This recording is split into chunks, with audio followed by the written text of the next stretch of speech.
Hello friends, let us now learn the next important thing in liver abscess, which is fungal diseases causing liver abscess.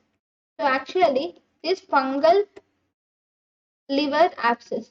In the fungal diseases causing liver abscess, the most common fungal diseases causing liver abscess is actually candidiasis. Okay, so in the candidiasis has already seen one way of spread of this candidiasis is by hematogenous spread through the blood vessels, either through hepatic artery or through the portal vein. There is hematogenous spread of mycotic infections or fungal infections can occur. So always remember these mycotic infections or fungal infections are most commonly seen in immunocompromised conditions. They are most commonly seen in immunocompromised conditions like steroid intake or some autoimmune diseases. They are also called common in pregnancy, and also they are common after hyperalimentation. In these conditions, you will see that these liver abscesses are more common.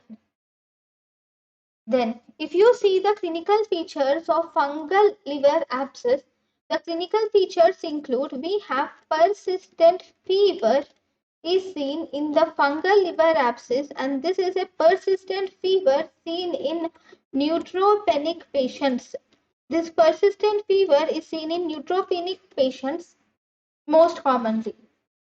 Then, what do you see on ultrasonography?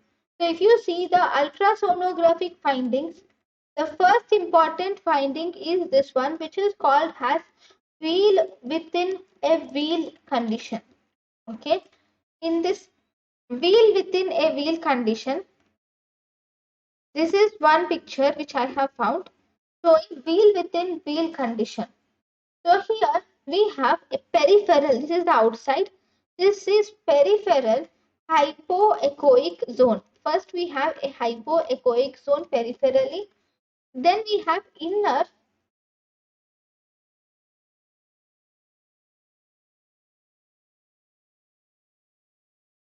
sorry. I'll get a better picture because this is not actually the good picture. Just a minute.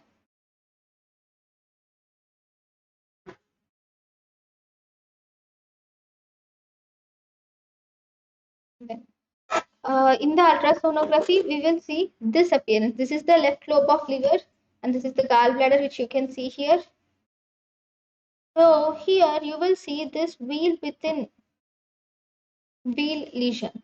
So what does this wheel within wheel lesion means? First, there is a peripheral hypoechoic lesion.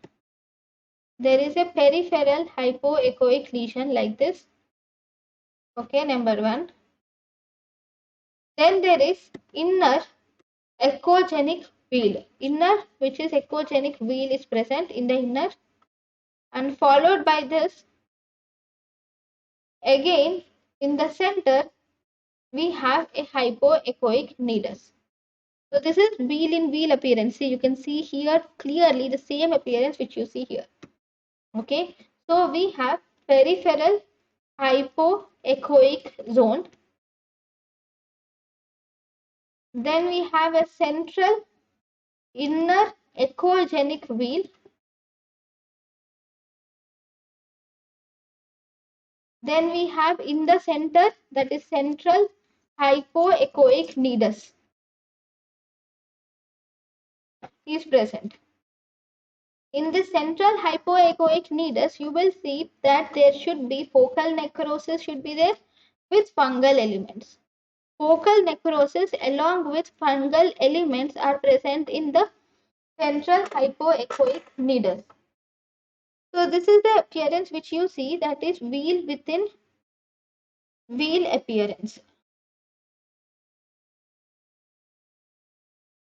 Then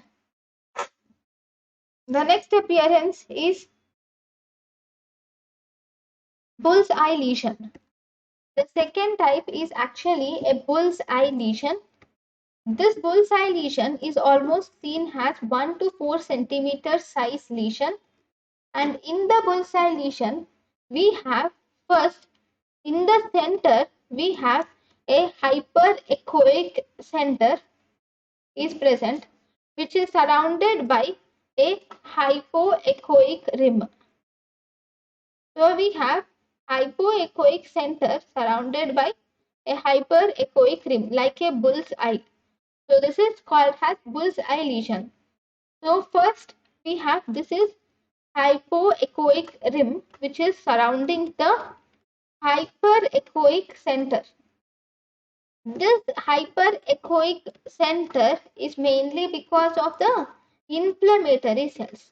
This hyperechoic center, which is in center, is because of inflammatory cells. Okay, so this bull's eye is actually present when the neutrophil counts comes to normal. When the neutrophil counts, actually in the candidiasis, neutrophils are elevated. When the neutrophil counts return back to normal, that is when you will see the presence of this bull's eye lesion. So if you see here, this is a bull's eye lesion where you can see a hypoechoic rim, all this surrounded by hyperechoic center. A hypoechoic rim surrounded by hyperechoic center is seen. Even this is also, here also you will see multiple masses, but here you can see this hypoechoic rim surrounded by a central echogenic center. So this is also a bull's eye. So yeah.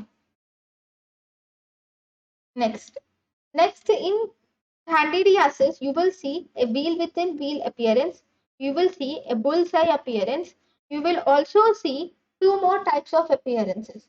One, you will see hypoechoic lesions. You will see presence of multiple hypoechoic lesions are seen, which are involving the whole kidney. Whole liver. These multiple hypoechoic lesions are more common type of lesions which are seen, and these are mainly due to progressive fibrosis which develops.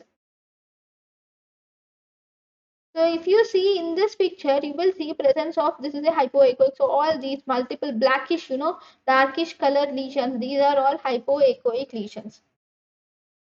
So here you will see presence of multiple hypoechoic lesions are seen. Along with that, in this liver you can see echogenic foci also. Why is this echogenic foci? Slowly this fibrosis will result in scar formation, which sometimes might calcify, and this calcification might look like an echogenic foci. So you can see an echogenic foci seen here in candidiasis infection of fungal abscess. Okay, candidiasis infection occurring in liver. Then, so in the ultrasonography, we have seen wheel within wheel appearance, a bullseye lesion, and we have multiple hypoechoic lesions are seen.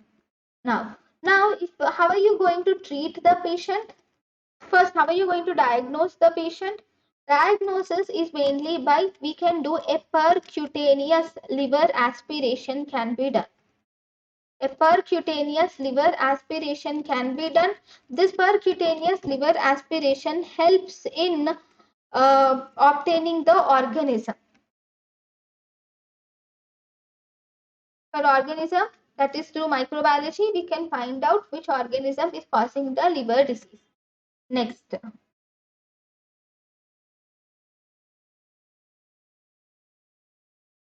When you do the percutaneous liver aspiration, if you find an organism, then mostly if it is a bacterial disease, you can find the organism. But if you do an percutaneous liver aspiration and in culture, if you find an organism, then it is a bacterial disease. There is no doubt in it. If you do not find any organism is not seen.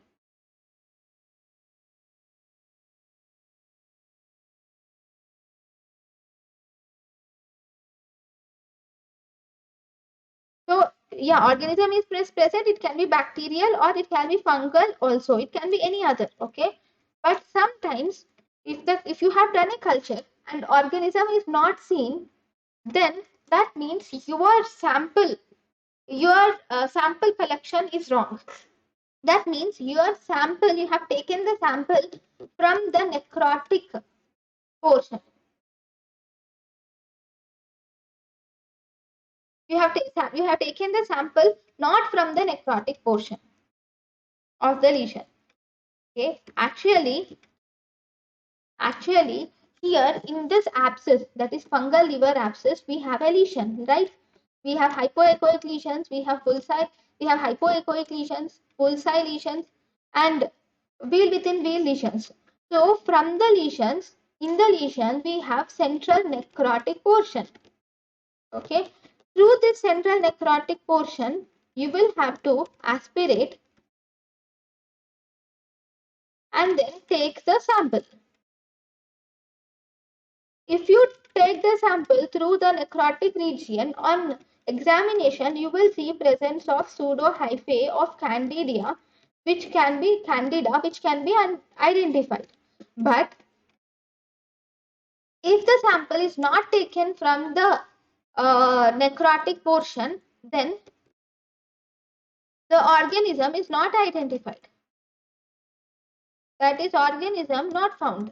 Like the candida is not found. This will result in negative result. But in reality, the organism is found in the necrotic cell. But because our sample collection is wrong, so we will not find this organism. In such cases, we should always think of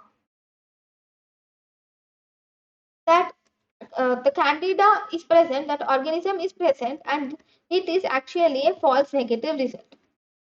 And we should treat the patient for candidiasis, that is candida only. This is about the fungal liver abscess.